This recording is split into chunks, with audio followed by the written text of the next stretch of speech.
Hey, good morning, everyone. Off another Wealth Coffee Chat. Looks like my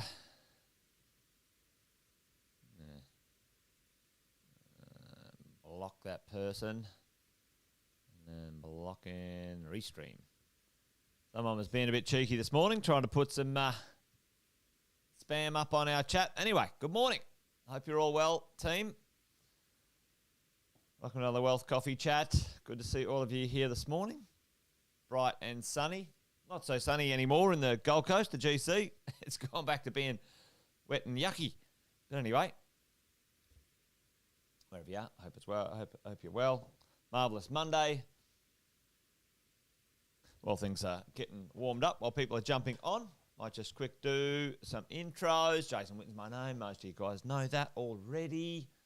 But if you don't, if you're new, if you're brand new, say hello in the chat. Let us know where you're coming in from. Let us know your name, where you're coming into the live from this morning. Good morning, Brendan, Alison, Luke, Laura, Heidi, Sharon. Yeah, a few spammers out there. Brendan, Trace, Chris, Deb, good morning. Hey, thanks for joining us, team. Thanks for joining us, crew.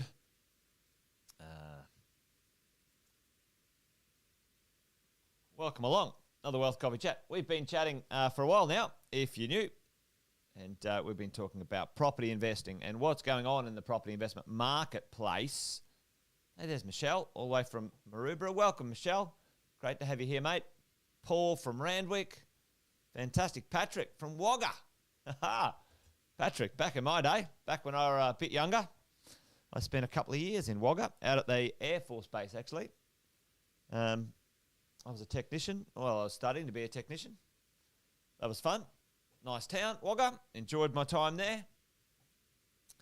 It was wonderful. Welcome, mate. Thanks for joining us. Karen, good morning to you. Aaron. Good to see all of you guys in this morning. And we're trying to make sense of this weird and wonderful game we play called the property investment game. Certainly things there's always something going on. Lee, all the way from Tasmania. Hey, Lee. There's always something going on, isn't there, when it comes to the world of real estate and the idea of property investing. This morning I thought we'd talk about something interesting, about who you choose in your six-star team. For me, over the years, I've seen many thousands and thousands of investors build their portfolios and do certain things. And certainly seen people, unfortunately, think that cheap is good when it comes to real estate. And doesn't mean you don't get a bargain. It doesn't mean you don't find something well valued or well positioned or well priced. But cheap certainly doesn't stack up when it comes to becoming wealthy in the world of the real estate game. So this morning I thought we'd talk just a little bit about that. I have a question. I wrote it in the title of the chat. What is 3.5% property management fees, or that's pretty well a 50% discount, 50% off? What does 50% off your property management fees get you when it comes to your property manager? Anyone know the answer to that? Put it in the chat. What is 50% off? What happens when your property manager charges you 50% under the regular market rate of property management? Put that one in the chat for me. And some of you might already know this, but put that in the chat for me. Tell me, what happens when your property manager running a business charges you 50% less? Yeah, headaches, yep. Yeah, 50% less care, 50% less quality. Yeah. They don't do a good job. Well, all of those are absolutely true, because to be honest, I think they should charge a little bit more. However, what is happening out there right now in the marketplace, 50% less work done by them, for sure, this is what it gets you. This property management business, your Bonza, was going around for about 2 or 3 years and saying, hey, we think property management should be heaps cheaper, and let's do it this way. We'll charge you 3.5% property management fee, and, let us manage your property. Unfortunately, for all the people who believed that that was a good choice, didn't really understand the mechanics, the dollars and cents of what it takes to actually manage your property, ladies and gents. And today I wanted to sort of maybe talk about this when it comes to the idea of being cheap. Being cheap. I said this the other day, and it was a little bit controversial. It really grinds my gears when property investors don't look after their properties, because you're not a slumlord, folks. You are a property investor. You're providing a dwelling to someone to live in. So look after it properly. If you buy a good property and look after it well, and you'll get a good tenant, and you'll end up with good wealth into the future. That's my firm belief. But let's have a look at this. Why did your Bonza collapse? Why did this kind of publicly listed company, collapse and go broke, folks? Well, it didn't take much. And myself and Sam were looking at this, and people were asking about these properties, this stuff. Morning, Hardik. These companies and saying, well, this is the future. And I wasn't convinced that this was the future. Charge people less to do less on their properties and their property management. But let's just do some math on this right now. Let's say, tell me, folks, let's say if the rent was $500 a week, all right, per week. What's kind of the going rate out there in the marketplace when it comes to property management? Chuck that one in the chat for me, all right? Depending on where you are, I reckon, anywhere from Melbourne, sort of, 6 to 7, and then you're looking at WA's like 10 to 11. I think the Western Australians have got it right for once. There's no movement at the bottom, Brendan. You're dead right.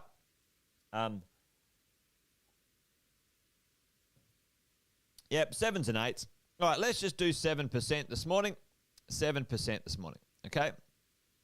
So if you have a property that is renting for $500 a week, the property manager charging you 7%,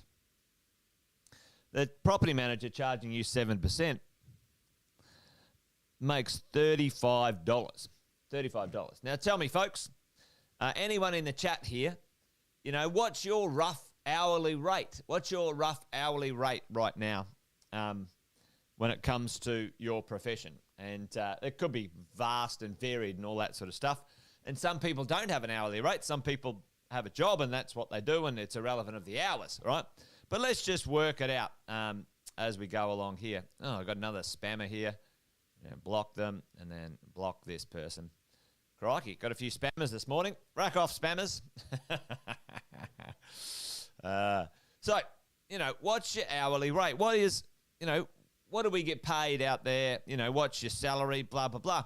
If you think about this, an hourly rate, let's say, for someone in this profession, you're probably talking about 60, 70, $80 an hour if you sort of broke it down into an hourly rate.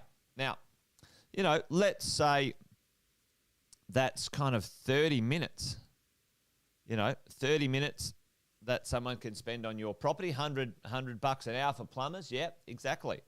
So, think about it in those terms. When it comes to somebody looking after your property, ladies and gents, what are they earning? And, to be honest, I think they do, by and large, most property managers do an okay job for the money. And some do an amazing job for the money.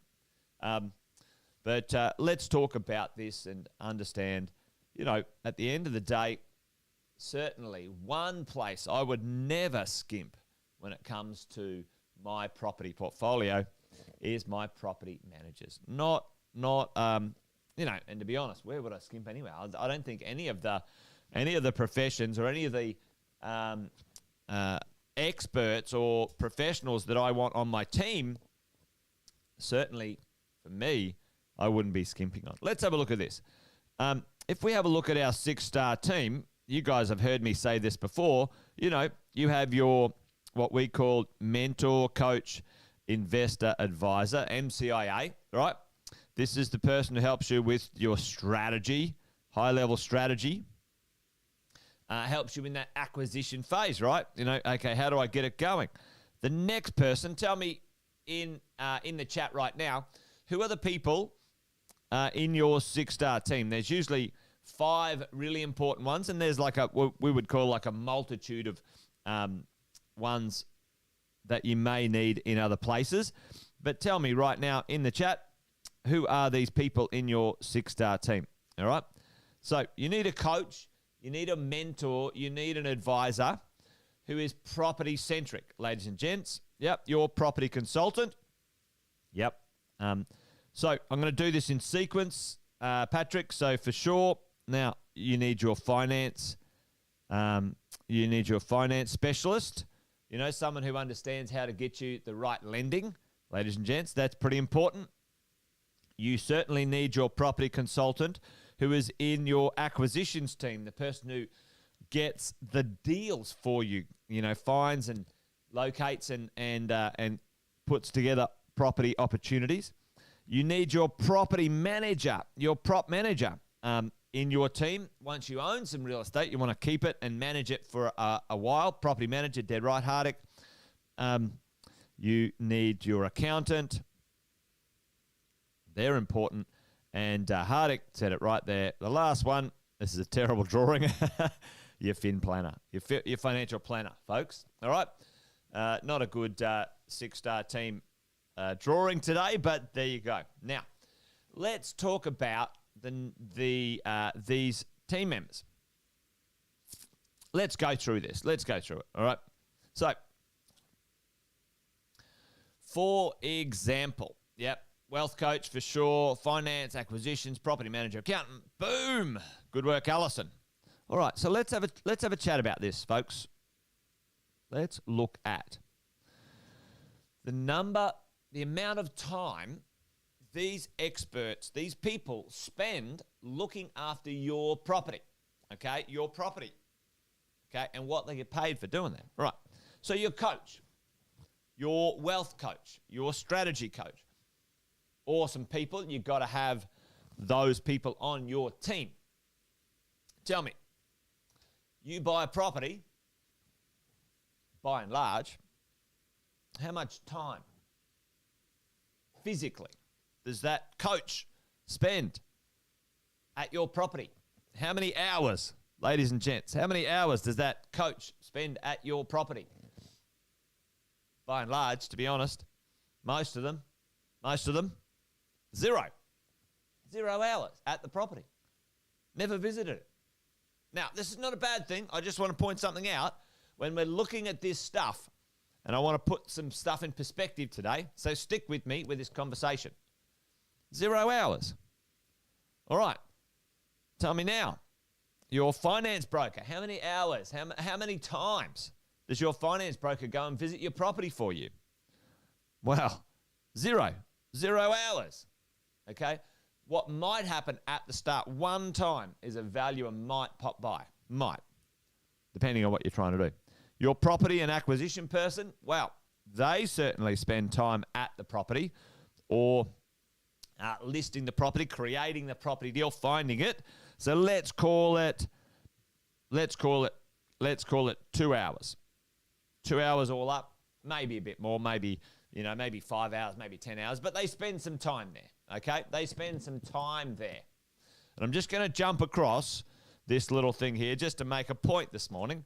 How many hours does your financial planner spend there? Do they visit the property ever? No. 0 hours. Your accountant. How many hours does your accountant spend there? 0 hours. All right. And let's say this is, folks, over a 15-year period. 15 years. 15 years minimum you're going to own this property for, all right? 15 years. Put that in the center there. 15 years of ownership. Ownership. All right. So tell me right now, are you getting the picture? How many hours will your property manager spend visiting your property? Visiting your property, looking at your property, taking photos of your property, inspecting your property. Tell me, ladies and gents. Good work, Trace. You're a ledge, mate. Take care of your property manager. They're taking care of the biggest piece of wealth that you have 99% of the time. Okay? Yeah. Awesome. So let's do this. At the very least, your property manager is visiting your property twice a year. At the very least. They usually spend between 1 and 2 hours there doing inspections and taking lots of photos and creating reports for you. So at least, let's say 4 hours. Yep, every 3 months. Yep, depending on where you are in Australia, it's legislated as well. You've got to sort of visit 3 months or 4 months or whatever it is. So let's just say it's twice a year minimum. That's at least 4 hours visiting the property, okay? At least 4 hours doing stuff. Then there's probably at least half an hour to an hour every month on your property when it comes to the admin, trust accounts, bank accounts, collecting rent, paying bills, etc. So let's just do that. Let's just say there's an hour every month, and then we add another 4 hours. So that's 16 hours a year, okay? Times that by 15. Anyone know that off the top of their head? I don't, so that's what I got a calculator. They spend 240 hours. 240 hours at your property, looking after your property, routine inspections. Exactly, Hardik. Okay? And that's probably conservative, ladies and gents. Compared to, look at this, compared to all of these other people. Now, that's the way it is. That's the person who looks after physically once the deal is done, once you've purchased your real estate team.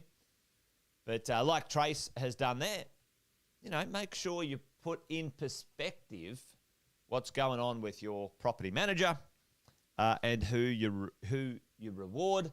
And don't be cheap. Don't be bloody cheap. Don't chip the property manager 1% and then expect, them to thank you for it, for their business. That's ludicrous. I think that's crazy, all right? What's that, $4 or something like that a week? There you go. Anyway, for me, for you, ladies and gents, the point of today is, cheap won't make you wealthy. And understand of your 6-star team, the people connected, associated with creating your wealth in the future, who spends what time, where, and appreciate what that looks like as you roll along, okay? So there you go. Anyway, anyone who's charging you less than 7%, I can tell you this right now because we run a property management business. I know the dollars and cents. I know the numbers of it. Anyone who charges you less than 7% for property management will go broke unless they're just a one-person manager and they work from home, which there could be some property managers out there. Those businesses cannot survive. The dollars and cents do not work. They don't work. I've sliced it as 1,000 different ways. Anyway, there you go, folks. Wealth Coffee Chat done and dusted this morning. I hope that makes sense. At the end of the day, cheap doesn't make you wealthy. I can tell you that right now, but you don't have to, spend more than you should. Just make sure you understand who is doing what and make sure you appreciate it. Hardik, 8.8. 7 to 8 is 7 to 8%, folks, is an absolutely acceptable number. Yep, 100% every day of the week when it comes to, well, there you go, Hardik. It depends on where you are. Like, I mean, Western Australia, they charge 10 to 12% as you go along. So there you go. All right, folks. That's it. Wealth Coffee Chat, done and dusted. Yeah. Yeah. There is a big difference between cheap and inexpensive. You're dead right, Luke. You're dead right, mate. All right, folks. Be awesome. Be well. You guys be good. Thanks, Patrick. Thanks for joining me. For the newbies, thanks for joining. Fantastic to have you here. Yeah, join me tomorrow for another Wealth Coffee Chat. Remember, between now and then, this thing's a marathon, not a sprint. Take your time. Be patient. And remember, we're about buying well and not selling, because the long-term ownership is where you create that wealth, folks. All right, then. Adios, team. You guys be awesome. See you tomorrow around about the same time. Bye-bye. Thanks, Aaron. Thanks, Hardik. See you, Trace. Go away, spammers. Damn spammers.